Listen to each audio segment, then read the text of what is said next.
Good morning, good afternoon, good evening. Hello, everyone. I am Lakai Newman with SoDA. Thank you for joining today's call. Today's discussion will explore the agency landscape's year in review and a forecast of what lies ahead. In partnership with Maven Link, we're joined by agency leaders and SoDA members, Michael Lebowitz of Big Spaceship, John Roescher of Handsome, and Dustin Callif of Tool of North America. Moderating today's discussion will be SoDA's Executive Director, Tom Beck.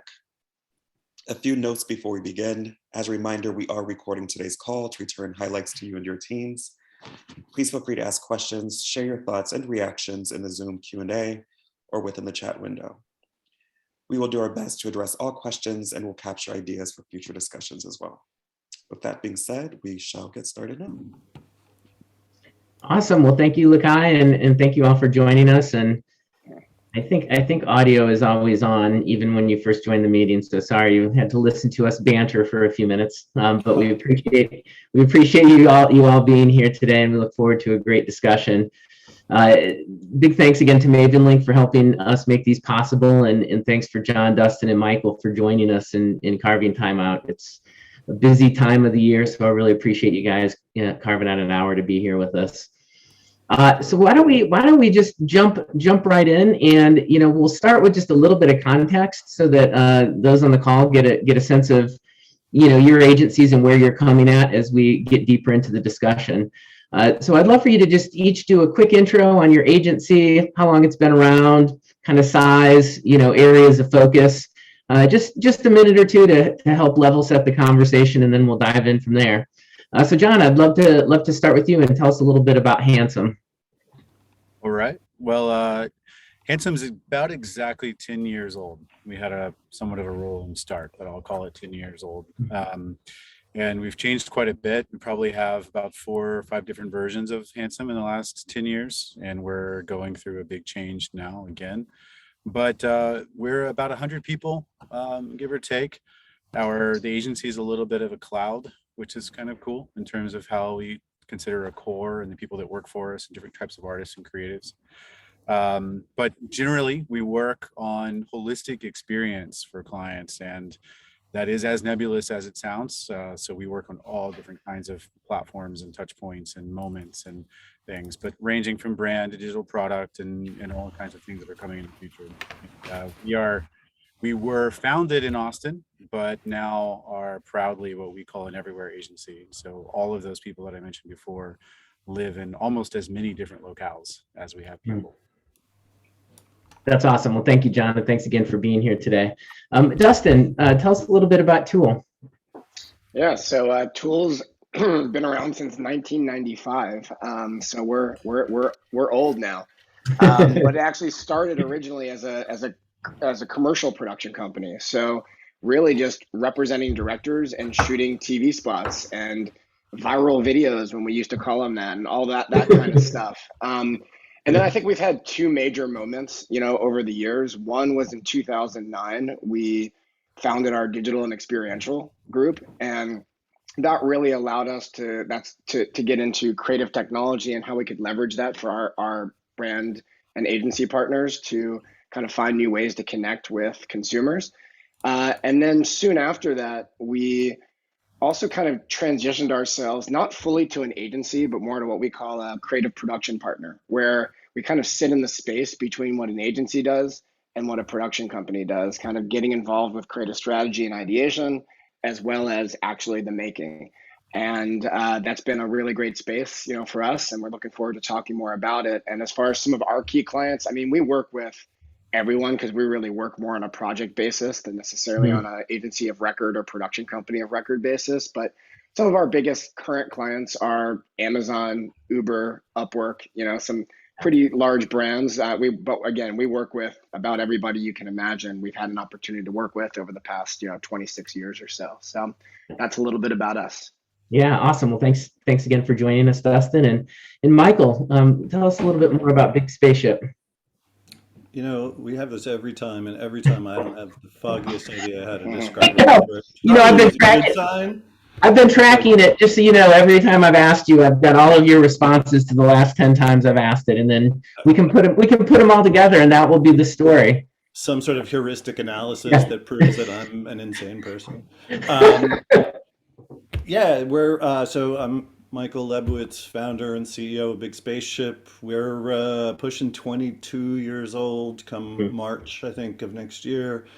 Um, I don't exactly know what the hell we are, but we're an agency-like thing. We work with a lot of really cool clients, some very large, some a little smaller, but I think Starbucks is our biggest client, JP Morgan Chase, a whole bunch of different Google and Alphabet universe brands, but you know, things that you've heard of like Google Search and Google Maps, things like that. We work with a really cool progressive alternative energy company called Inspire Energy. We work with an incredible Israeli tech company called Lightrix, Hmm. um, and uh, and lots of others. I don't want to because I'll leave too many out, and I'll feel guilty for weeks. But we help them in lots of different ways. You know, we're sort of agency of record overall for Starbucks, so we do everything with them. But we also do it in a sort of traditional agency modality. But we also do a lot more kind of upstream thinking about where sort of organization, talent, team, and brand meet to help a company be more aligned. And when those companies are more aligned, then they are more efficient, which is kind of a side effect of it. But more importantly, they're more able to act with purpose in the world. There's a lot of discussion of purpose, but not a lot of sort of brass tacks of how you start acting and behaving with purpose. And so we're doing a lot more work with our clients to help them define that more clearly. And so it's something I've been half jokingly calling emotionally intelligent management consulting. Nice. And you know, it's so basically we work upstream to downstream. We do all sorts of experience design stuff like these guys are talking about. We do all sorts of content stuff like these guys are talking about. And we also have a very rich and robust and powerful insights and intelligence practice that has taken on a bit of a life of its own instead of just being something that kind of serviced the team internally. That we've been building up with great effect, and it's interesting getting into the world of research and intelligence a little more deeply as well. Yeah. But yeah, we're a funny animal, and I was thinking about it. Like I don't know about you guys, and very different kind of points of origin and everything, but like we were told so many times all the things we could never be. Um, and it's really funny, getting these moments at the end of a year, you kind of look back and reflect, and it's like, how many times were we told that no agency that was born digital would ever take a lead role? And, you know, where was just one example, but like we're the agency of record for Starbucks. Like, Right. actually, don't listen. Yeah. Don't listen. That's my one bit of advice. I'm not going to say anything for the rest No, of that's an amazing point, and I would love to hear just quickly from John and Dustin on that. Like, if you look back 10, over 10 years, John, like, what's some stuff you guys are doing today that you thought then, that's not going to be on our radar? Is there anything? Yeah, I'd say it's similar. I mean, didn't think that we would be able to fully realize this idea of holistic as a partner, Right. thinking about moments that aren't even on the radar of CMOs. And I'm not just talking about innovation. I mean, because that's one thing, helping metaverse and things like that, but thinking about moments that are on the street or in between interactions with people, and applying things like, I think what we were faced with maybe 10 years ago was that there was a difference between human-centered design and the things that came along with service design and experience design and things like that, a difference between that and marketing and advertising. And I think almost everyone who's good nowadays is proving that that's not true. But even 10 years ago, which is not that long ago, in the Right. of Tool and Big Spaceship, those things were very separate. And I'm glad that we started the agency thinking that they shouldn't be separate. and now finally feel like we're getting to a place where honestly we're helping clients who as an individuals know that it shouldn't be that way, but aren't empowering organizations to act that way. We're helping them act that way and break down those silos and barriers. And that's the thing that's really exciting. And we finally feel like we can start being ourselves that we set out to be 10 years ago. That's cool. That's cool. Dustin, why don't we zoom out just a little bit, and we're going to talk today some more about kind of the year in review and some of their big milestones, discoveries, insights, experiences this year, and start to look ahead a little bit. But how has 2021 been for Tool on the we'll say just on the growth and the financial front, and and in particular, I know a lot of us were very optimistic about 2021, but still coming in with at least a certain degree of uncertainty. And I'm just curious how things have played out for your business, and especially relative to expectations. Well, for sure. I mean, for Tool, 2020 was, a tough year, because we do content production and event production, and we couldn't do it for half the year. So Right. it was difficult, which leading into 2021, we had low expectations. We knew it was going to be a better year, but we were trying to be cautious with how we were going to plan for the year. And usually the way we go about planning is we'll kind of do here's our conservative plan, and here's kind of our growth, like really where we want to be plan. And now looking back at as we're ending 2021, we've exceeded our growth plan, which was amazing. And so 2021 has been a great year, from us from a financial standpoint, from being able to open up a lot of different creative opportunities and new relationships with clients. I would say what's interesting though, because it's to what Michael and John were talking about, is that in many ways we kind of took a different approach this past year, where we kind of actually narrowed our focus versus becoming more holistic for some of our clients. And it was always sort of I don't want to say a problem with Tool, but we were kind of being pushed to be this innovation shop. We could take on any kind of innovation opportunity that our clients would come on board with, and that help support this kind of director representation model we had, where we represented creative technologists and all sorts of people in addition to having a full-time team. And one of the things we found is that I remember getting onto calls and we would always do well with pitches, but I never felt like always our team could be a true expert in any given area. And I've definitely found in this past year, we've really kind of narrowed in on a few areas that have allowed us to kind of propel us, I feel, to be at the forefront of that. And at least for Tool, it's been a big success. And I feel like we're finally coming into our own this year of like, this is our niche, and like, this is where we're going to be. And some of these other areas, it's okay if we're not playing there, because you've got the Big Spaceships and the Handsomes and these others who are amazing at doing that. And we're going to carve out our own area. Just us. Just you. Okay, Handsome and Big Spaceship.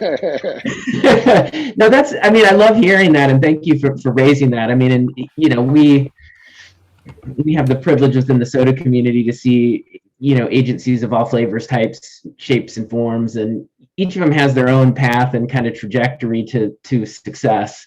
And I always love hearing kind of trend conversations where an expert pushes too far in one direction or the other. It's like, it's all about specialization. You're only going to be, you're only going to be successful if you're specialized. And then it's like, you got to be integrated in full service. That's all the clients want. And, the reality is there's room for all of that in the marketplace, especially if you're great at what you do. And so that's cool to hear that you've had success this year, and that it's also the circumstances have helped you narrow and focus and be successful in those areas. Michael, how about you, just in terms of 2021, almost in the rearview mirror? How has the year been from a performance perspective, and also just kind of relative to expectations coming into the year? It has been the highest velocity, craziest year we've ever had, positively. We've had plenty of negatively crazy years. We're going to see 45% plus top line growth. very profitable at the same time. And, you know, I do attribute some of the profitability to being absolutely forced not to take anything for granted in how we work, because last year we couldn't. Um, Right. so where last year was really a stasis year for us, you know, we might have been slightly smaller, but fraction of a percent kind of thing in terms of our performance, but it was more of a hovering. You know, at the outset when we were making our plan for how we're going to deal with this COVID thing, you know, I think everybody remembers we couldn't see our hands in front of our faces. And Right. so I said, look, like the one thing we should focus on is just getting through to the other side, because historically, those that make it onto the other side thrive. Yeah. And like, there's no more strategy than that. Like, let's just get to the other side as intact as possible. And that's when things have a tendency to really take off. And that's exactly what's happened. And I'm not saying I'm prescient. I think, you know, I was borrowing on what a lot of people said, but it's been, I've never seen anything like it. Yeah. It's, the level of demand for the services, for expanded services, more help, because the world got much more complex really, really quickly. Um, and it's been fascinating. I wouldn't say it's been like necessarily easy or fun. Right. What I say to the team all the time is like, too much is just slightly better than too little in terms of problems to have. I'll take it 10 times out of 10, but it's not like it just having you know, an abundance of stuff to do is just a completely different set of stresses and pain and Yeah. challenge in a services world. Um, you know, that's where the SaaS world makes a lot of sense. You can duplicate what you offer infinitely, but sell it for the same price each time. That's a great business model. We chose the wrong business model. Yes, we did. But you know, I have an amazing team. They rose to the Yeah. challenge last year, especially. But even really, there's no division. They've risen to the challenges as they've come, and you know, I think that we've learned a huge amount. And the part I value most, as I was thinking about this, you know, talking about your questions, what I value most is just how clarifying it is. And this is to your point as well, Dustin. Like, you kind of figure out what you need and who you are in those times of extreme crisis Mm. and challenge. And I think we really matured a lot in our understanding of ourselves, our relationships with our existing clients, how we go to market, pretty much everything. Yeah. No, that's awesome. Well, congratulations Thanks, on man. on a good year. I'm stoked to hear it. And John, I would love to hear from your perspective. Handsome, how's the year been in 2021? And you know, relative to expectations too, where you're at coming into the year. Well, yeah, you know, 2021 is kind of interesting. I almost think of it as like mid 2020 to mid 2021, and the Mm. last half of 2021 has been kind of the same as we were in the middle of 2021. So there's almost there was a 12-month period in that time where everything changed for us. I mean, it was Mm. the rug was pulled out. The rug that we thought we had was pulled out early in 2020, and then we took that as an opportunity to just simplify down and get back to the core of what we're trying to do, and only hire people that were great at that and only do that for clients and work in that way. It was a very simple, we simplified the business model. That helped with profitability a lot. We didn't Mm. take any loss or anything like that. We eliminated opportunity for any of that to be in the plan. AKA not investing in anything, not carrying anyone who's not billed, you know, those kinds of things. Really, really simple, fun from a fundamentals perspective. And then somehow that was the right, you know, ingredients and right alchemy, and things took off. And so, you know, one of the biggest byproducts of that, I think there are three. One of the biggest is that we have people now on the team that are incredible. The level of talent that we've been able to keep from before, but really with the people that we've been able to add in terms of skill sets and seniority and experience and ways of looking at the world is something that is foreign to Handsome before. Hmm. 2020. The other thing is the relationships we have with clients are different now. They are what we always wanted them to be. So not surprising in terms of expectations, but we're finally able to do this. And I think it was just right time. Like you said, Michael, the world got increasingly more complex, which meant that clients needed us in different ways. And that's the way we always wanted to work, holistic and more deep and more engaged and more integrated. And then finally, the third thing is we have an open mind now like we never had before. One of the things that we suffered from that immediately got stripped off of us was somewhat of a tunnel vision on this is how we're going to do things and we're going to grow the business this way. And then COVID happened and said, no, you're not. And so then we had to think, okay, well then how will we grow the business? And what we've come out of the other side with is an open mind and this hunger to experiment and innovate as a business ourselves and as a creative team and creative capability ourselves. I liked your introduction, Michael, and just not being able to answer that and then saying this we do all kinds of things. We look at the world a certain way and we have a team of incredible people that can break that down and create something new that wasn't obvious to begin with. And being able to do that with amazing people now, client trust and relationships that are open to that and hungry for that, and an open mind to the world in front of us, that those are the things that an agency should have had all along. So this isn't novel necessarily, but it's easy to say those things. And for us, the complacency set in before COVID. That meant that we weren't really doing that to the full capability. And now we are. That's been the biggest change. And growth, the quantifiable growth has happened as a result. So it's not just oh, this is neat, but it has made a huge impact on the business quantifiably in all aspects. That's awesome to hear, and congratulations to you and the team. I wanted to share just quickly, you guys have maybe even seen this, but for some of those in the audience, your stories certainly line up with some of the data that we track within the SoDA community. And we wrapped up a recent KPI study, and it looked like across the community in 2020, revenue growth was around 5%, which is obviously very low relative to previous years, but understandable. And that's a global average across people operating in different markets and all of that.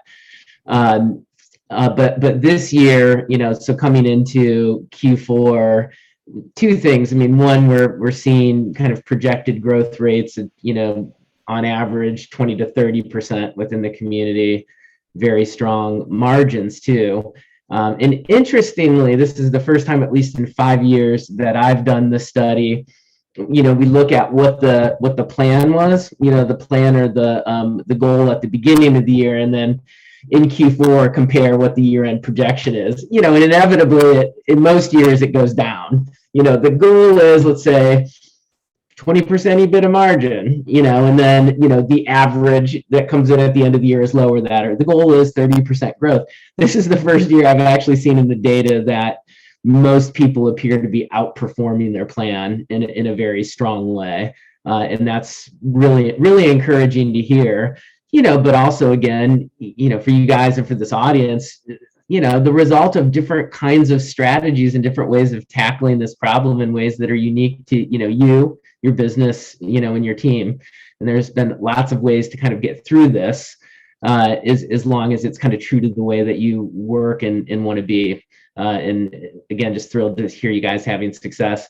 I want to move on to just maybe just a quick, we'll deal with this quickly because I want to get to another topic. But, given the strong momentum, I'm just curious, looking into 2022, and, it's an adage in this business that we never really know what's going to happen more than a couple months in advance. But, coming into 2022, at least from what you can see right now, does the momentum look like it's continuing to be strong?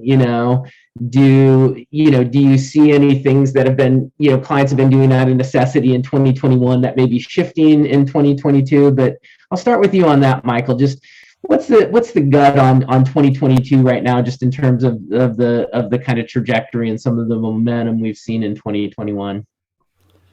I mean, using the most basic tool we have of just how much runway do you have going in. Yeah.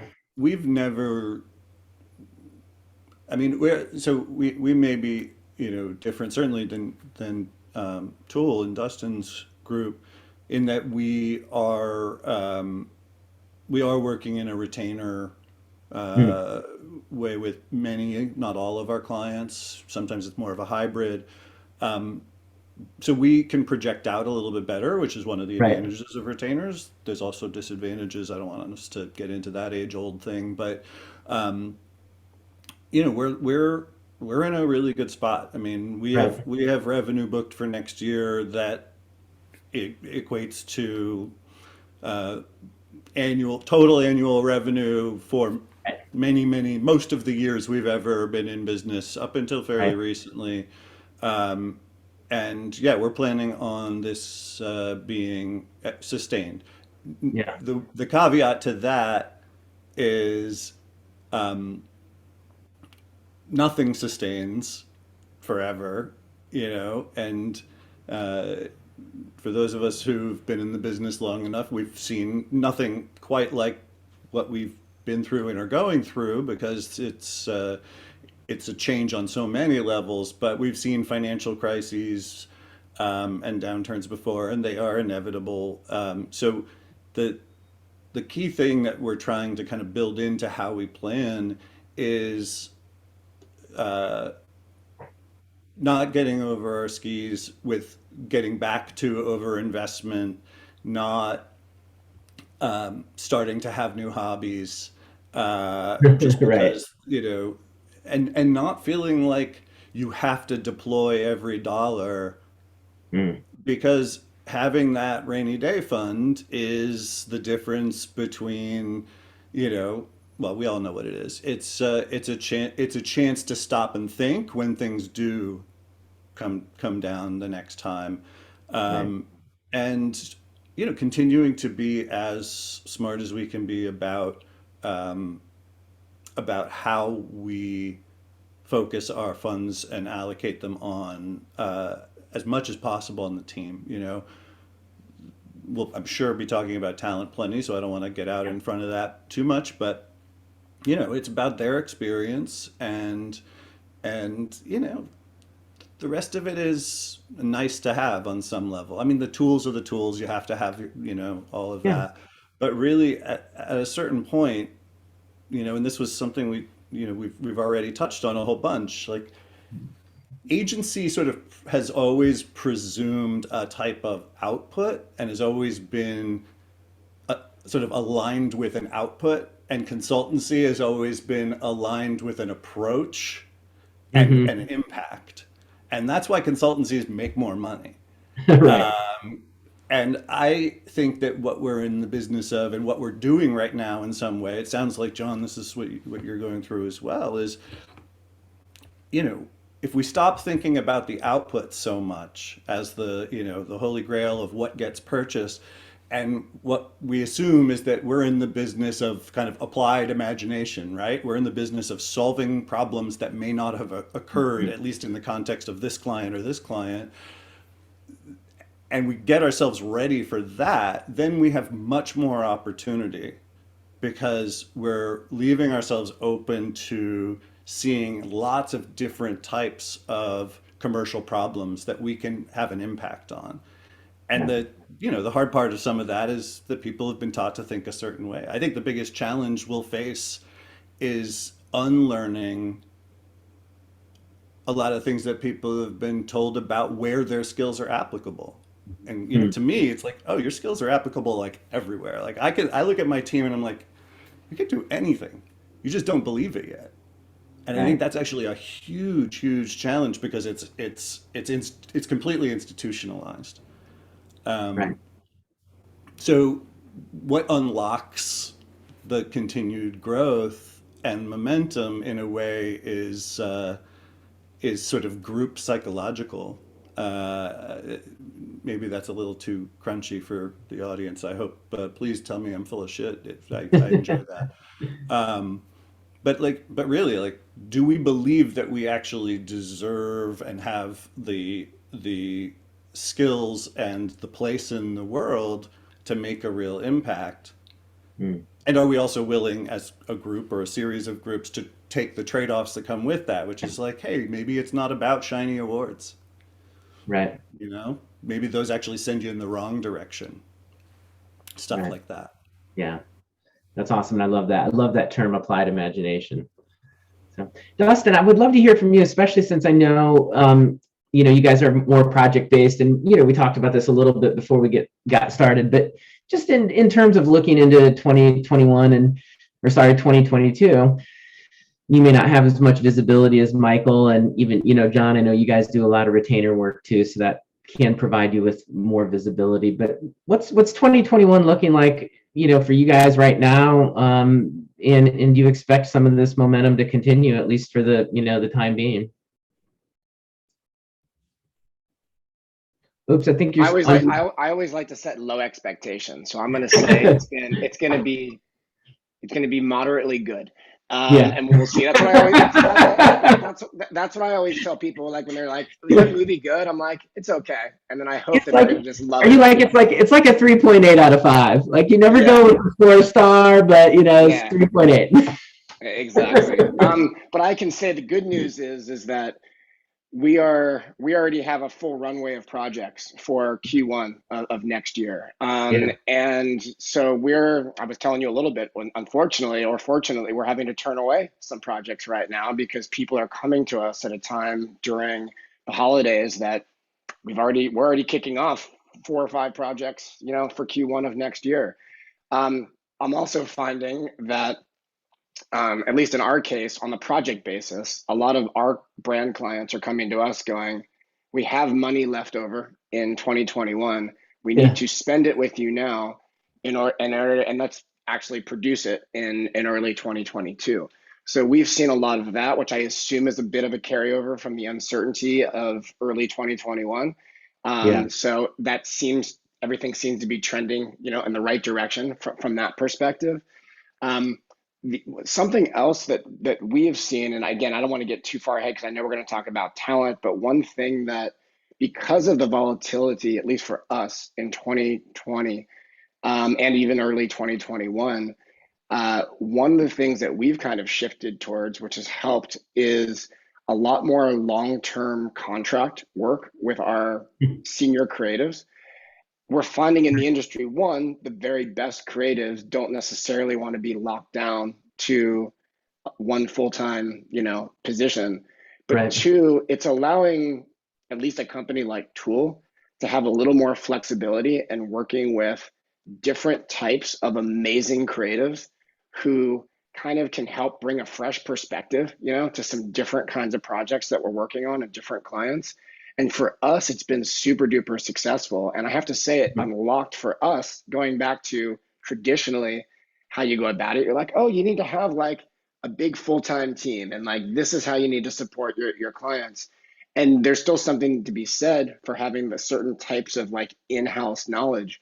But we have found the long-term contracts have allowed us to establish a relationship and a kind of approach with certain types of creatives, while giving us the flexibility of, one, not freaking out if something does change a little bit, but also I've loved having the fresh perspective of working with some of the best minds in the industry. I love being challenged. I love seeing different ways of working. And for us, it has proven to allow us to be really successful in 2021. And we're planning on the same thing in 2022. I'll get into it later when we talk about how we plan on staffing and things like that. But it's really, for us, shifted our mindset on how we're approaching supporting these kind of new opportunities. Well, let me stick with that just for a minute, and then John, I'll switch over to you because I wanted to get to talent anyway. But I guess two follow-up questions on that, Dustin. One is, when you're talking about longer contracts, and I'm curious, just generally what duration, obviously different.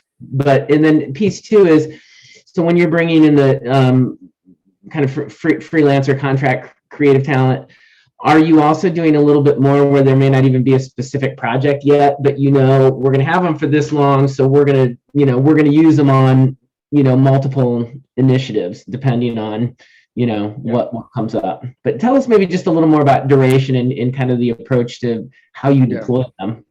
We've been doing it more on a quarterly approach of Okay. trying to go after people for that length of time. I've actually found, at least with the creatives that we're speaking to, they don't really want to go for any longer than that. 3 months is already kind of the extent of what they want to do. And it's usually more in the new pitch, kind of like approaching a creative opportunity. Now, if they're heavily involved in that pitch, I find that usually they're so inherently tied to what they pitched on that they will stay on to oftentimes, help creative direct or oversee that project. But it Right. requires a little bit less of their involvement unless it's a super intensive project. So Right. that's roughly kind of the amount of time that we've Yeah. seen. Something else I will say, and I don't know if Michael or John are saying this, I found this to be kind of funny, and I'm actually sort of happy about the talent that are able to do this. I'm finding also that a lot of the designers that I've worked with over the years who have struggled in the past of earning just enough of a living are now so heavy in the NFT space that some of my favorite designers that were either full-time or people that we used to freelance have actually turned their back on commercial projects, at least for now, because they're so focused on the NFT space, which is, on the one hand, I'm very proud of them and I'm happy for them. On the other hand, I'm like, damn it, I loved working with you. And now until something changes in the industry, they're not coming back. Right. Oh, that's interesting. John, why don't we jump to you on the talent front, and also I know because you're an everywhere agency too, that you're now also kind of recruiting and employing from all over the place. But tell us a little bit about how you see the talent situation right now. I mean, I know we hear, generally speaking, in the industry, and we have some good data within the SoDA community, but that it's very competitive to find good talent right now. There's a lot of cost pressure right there. A lot of cost pressure on salaries and compensation, and also just harder to pin down good talent for when you need them. But I know that's not been the case for everyone either. So I'm curious how you kind of see the talent market right now and how you guys are navigating it. Well, it has been surprisingly easy to find and recruit and bring in great talent over, I'd say, the last 12 months. But it does seem to be getting harder. Yeah. And so we're noticing that now. I think the things that we have to offer, or that we had to offer, were novel and are becoming less novel. So we immediately went to promising that you can work remote forever, work wherever you want. And then we established some programs that made that even more interesting, like funding people to go work from interesting places and get together in interesting ways. And those things are still, some of the ways we're doing that are still somewhat novel and interesting. But we were like fast first on that. And now that's becoming a little more common. So I think that's one of the things. And I think a lot of the people who were taking advantage of the situation, resigning or leaving to go work freelance or independent, or wanting to go to a smaller shop or do something different, a lot of them have already done it. And so I think the big mix up is calming a bit. And I think that's one of the reasons why things are squeezing. And then I think a lot of companies, we adjusted quickly in terms of salary and pay, and we're okay to spend the money we needed to bring in great people, because we were intentionally maturing our team and building our team. So I think we were quicker to do that. And I think other companies are catching up and now elevating, because the pay is 25-30+% more than it was 12 months ago. At least that's what we're saying. And so we were okay with that earlier than I think a lot of other people are. Now we're less unique in that sense. I still, though, think that the two biggest things that are attracting talent to us are, one, the first and foremost, the ability to work from anywhere you want. And that's, again, we're not as novel now, but still, especially with the larger agencies or agencies part of larger holding companies, they aren't being as free as we are. And so that's still working pretty well for us. People are very interested in that. And then the other thing is being an independent agency, and we have the ability to do whatever we want and put a lot of freedom and flexibility in people to as we put it, build the agency that you want and do the work you want the way you want to do it, and help shape Handsome as an agency. And that's something that we can promise, and people are seeing that, and that's a really compelling pitch to people, especially senior and experienced people who are, why would you leave great role at this other agency? Our work that we have to offer them is just as good, but hard to argue that it's better. Everyone's got the big brands doing the really exciting work. And so I think it becomes less about that and becomes more about how you get to contribute and define the way that the work is done and build the teams the way you want to build them. And then finally, with that independence, and not just in ownership sense, but just in independent and free, both Michael and Dustin talked about this, it's like questioning why things have to be the way they ever were, is doing work that is less obvious, and Michael, you were saying, just because you're traditionally been on this track of a strategist, for example, doesn't mean that you can't help a creative create something, or apply your skills in different ways. And so the freedom and flexibility to do that and see that every day is huge. And then on the we just have to be good and smart about a business model that continues to support that. But those are the things that have been our best weapon in talent. But I will say that, just to admit that things are getting a little harder because we're less unique in some of those things now as everyone catches up. Right. Yeah, and it's interesting. Picking up a little bit on Michael's point earlier, at least in terms of you have resources, and you've built up a stockpile of resources in terms of cash and whatever else, and that your ability to deploy those in the ways that you want to, and not feel like I have to employ them towards growth of a particular percentage so that investors are happy, I think makes a huge difference in the business that you're building, but also in navigating it, a time like this, and just having a little bit of freedom with how you direct those resources back into the company is huge. And talk about independence as you get to make choices to invest, to try something, but maybe the greatest freedom is to be able to be patient when it makes sense. Right. And you only hear, and especially now, there's this whole sort of hustle or die culture, and what we're doing is really, really hard and relentless by nature. So you don't need to add an additional layer of relentlessness on top of it. And in fact, that might send people out the door. My biggest concern is we can't hire people quickly enough. Right. I heard we had a staffing meeting the other day, and I think we're starting the year with 30 or 40 open roles. And we've never had that before. That's I think there's two ways to look at it, and you have to look at both of them, but people tend to only look at one. And usually what you hear is we need to fill those roles, no matter what. Right. What you don't hear often enough is what's going to be the impact on the culture of hiring those as fast as you might, and how might we mitigate that? Yeah. And, I think, John, your point about what you're offering on some level is entrepreneurship without as much risk attached to it as starting your own business. And I think there's a lot of people for whom feeling entrepreneurial is a great feeling and one you really want to have, but for whatever circumstance, personality, otherwise, they're not in a position to go off and launch business number one. Maybe it's a training ground, and we've had a lot of businesses come out of Big Spaceship, and I think early on I probably felt shitty about it. Now I feel great about it. Wow, what an amazing thing. Yeah.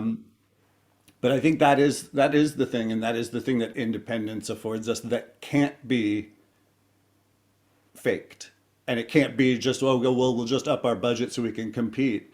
with, when you have a lot of big networks coming for, or big tech companies coming for the same talent. You have the fact that you have a real culture, and your culture, like ours, is one where the company is not a system that we bring you in and fit you into. The company is a canvas that you get to come in and help define.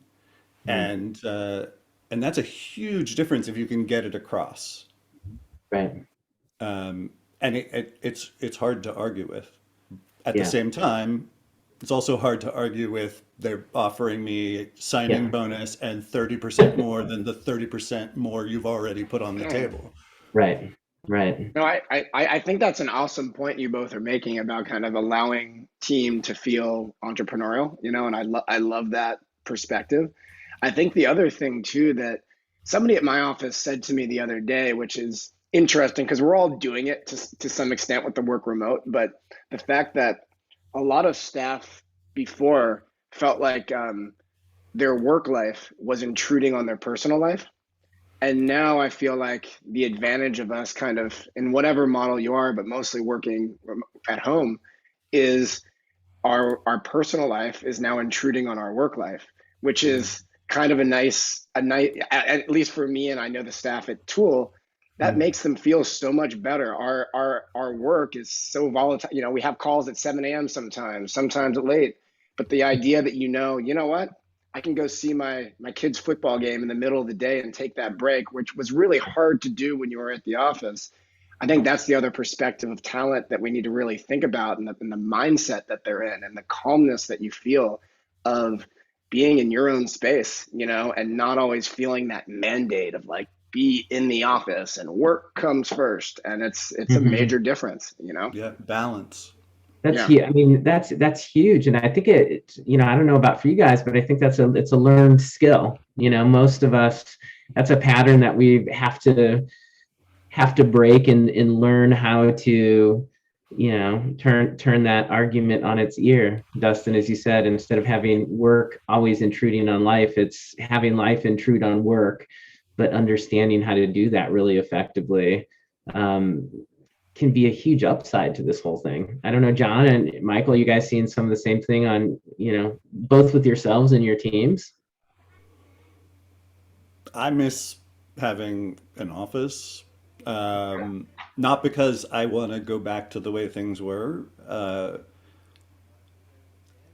I don't know. I think the industry, and even outside, just all the sort of posts you see flying around on LinkedIn or whatever, they have the entire kind of remote or hybrid, or back to the office conversation all wrong. That, the problem wasn't 5 days a week versus 3 days a week. The problem was that those are arbitrary numbers, and everybody's got specific tasks and contexts that they need to be in. So for us, what we're working on is, and I'm working on this in terms of the design of what our next workspace might be.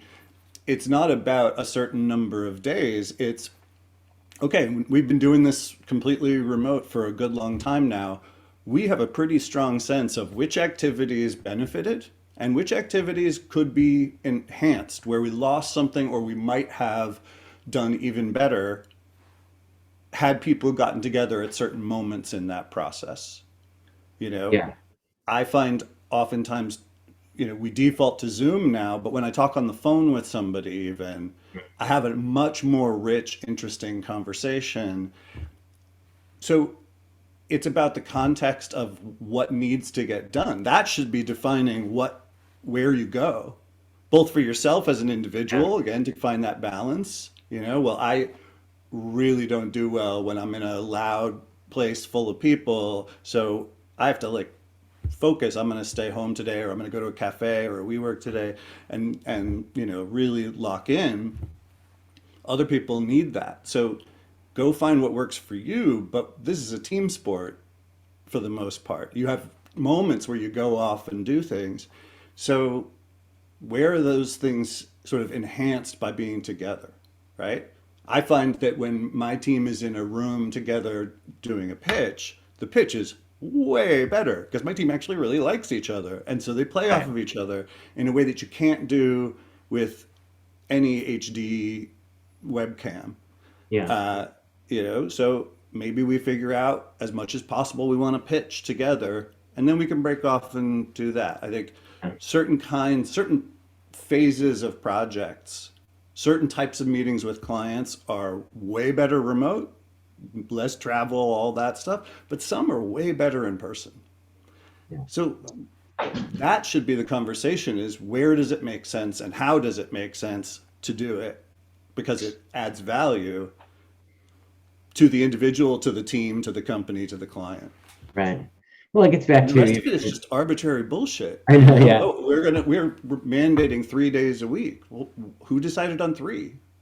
Right? Who decided on 5? It gets back to, we were talking earlier on about this very binary discussion around like, well, you need to specialize versus you need to expand and be full. We tend to move into those binary calculations, and this is another one of those areas that it needs to be one or the other. And really what I'm hopeful for is that it opens up kind of like a new state of flow for how agencies work, and each agency is a unique organism that's going to work in a unique way. And the more freedom there is to do that, the happier people will be and the better the work will be ultimately.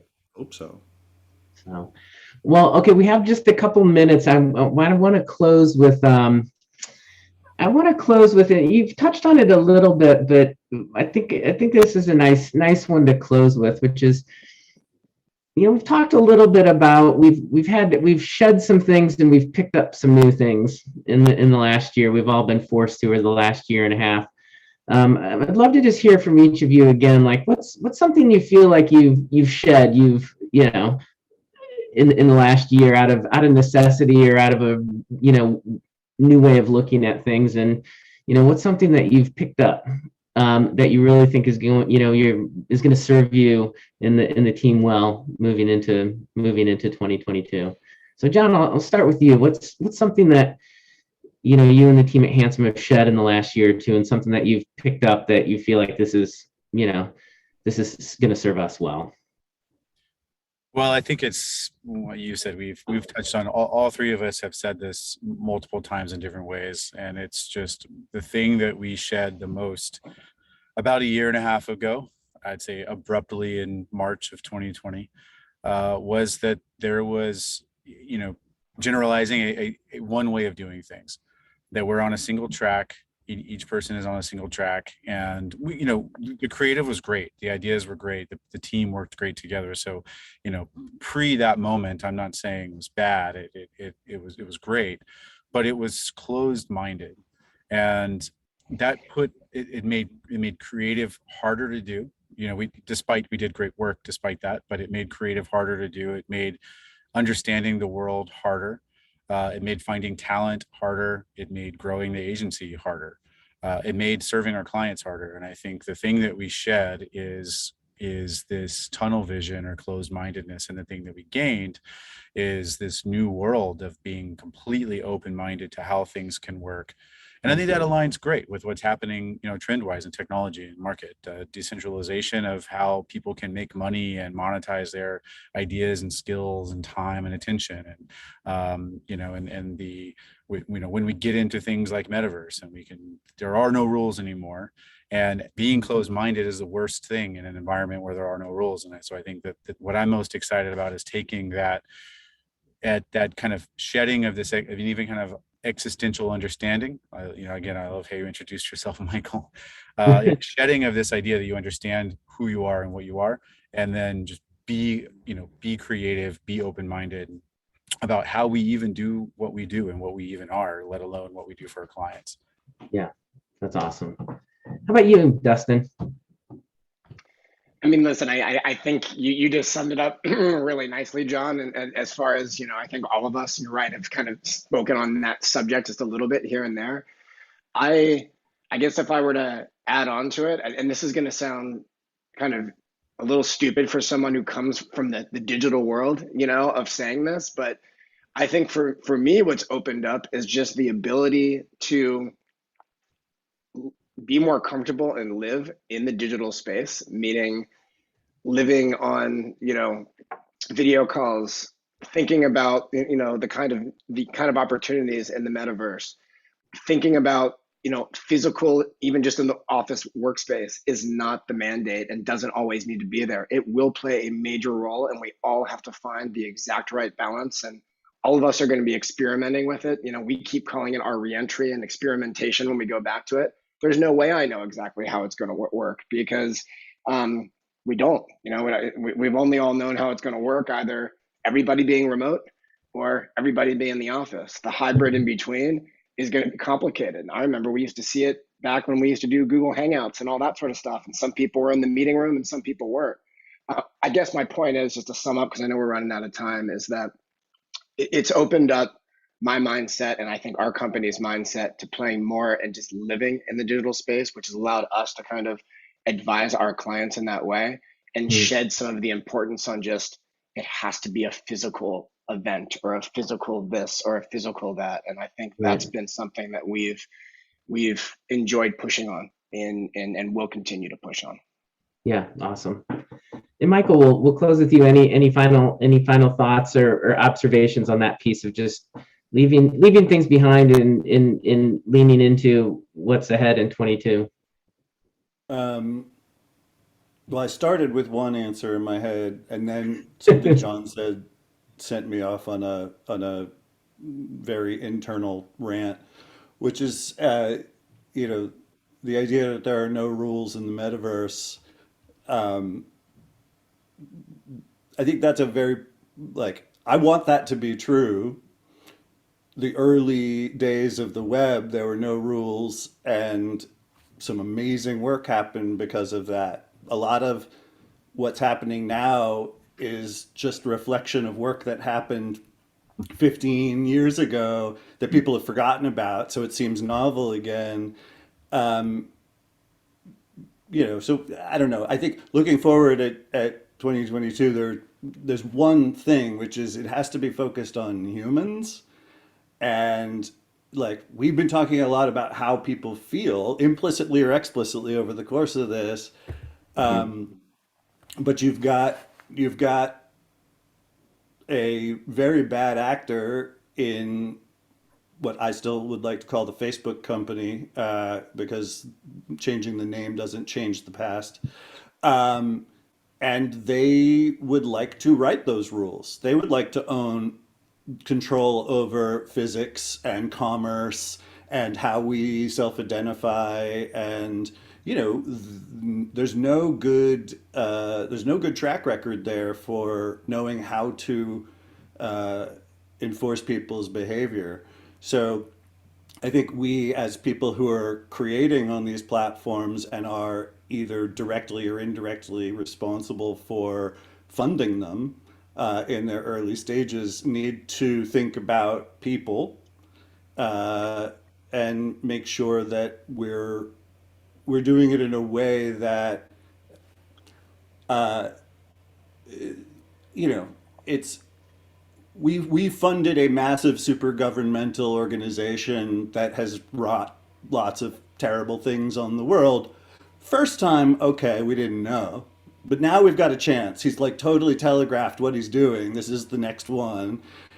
Are we going to do it again? Because then it's shame on us. And we need to think in those terms. And maybe I wouldn't expect that anybody would necessarily raise their hand and agree with me, because this is where I diverge from many people I respect and like. But the more open something is, the better it will be ultimately, even though it's messier. And the other side of that is just, the individual humans that we're talking about existing in a mostly virtual world for a year. There's a lot of growth in mental health problems. And while it's great that we can manipulate everything about a digital world, people actually need to be with people, not necessarily at work, Right. but they need to spend time with one another, family, friends.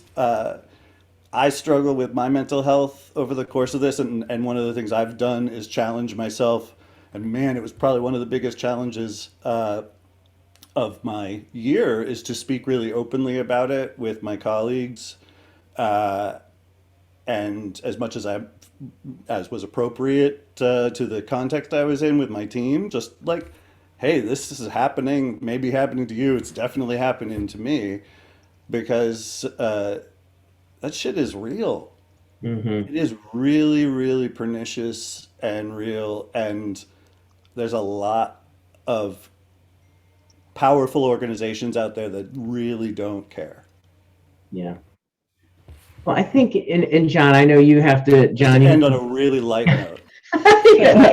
John, you have to bounce, so you can't go ahead. And I just want to say, but I think it's interesting, though, to bring what all three of you have said together. You know, in a lot of ways, we're learning and we're creating new conditions in new ways to kind of be in what's next. And there's risks to it, of course, like there is with anything. You know, I'm hopeful that we've learned a lot over the last 10 to 15 years about how kind of the first couple phases of the internet have played out. And, you know, all we can do is, in the context of our own companies and our own people, sort of deploy these technologies, you know, in a way that we think, you know, fundamentally enhances the human spirit and allows our people to thrive and grow and contribute. And each of you guys are doing that in unique ways. And I think that we can bring that sensibility to our clients and the projects that we're working on, and find, you know, Michael, you've been at this 20 plus years, Dustin, you too, John Hansom's been around for 10 years, but you've been at it for longer than that. So, you know, we've got the historical knowledge we need, you know, to help steer the ship a little bit. And I'm optimistic that crisis always creates more of an opening for some sustained change than otherwise. And hearing what's going on with you guys and your companies makes me really, really hopeful. So thank you guys for being here today and for sharing so candidly and openly. We really appreciate it. And congratulations on the great year you've had. It's exciting news. And thanks for all of you who joined us today. We really appreciate the time. As Lakai said, we'll make the recording available through email. And I just want to close again with saying thanks to our partners at Maven Link for helping to make this series possible. We really appreciate it. And we've hosted some great discussions over the last 2 or 3 months because of that partnership.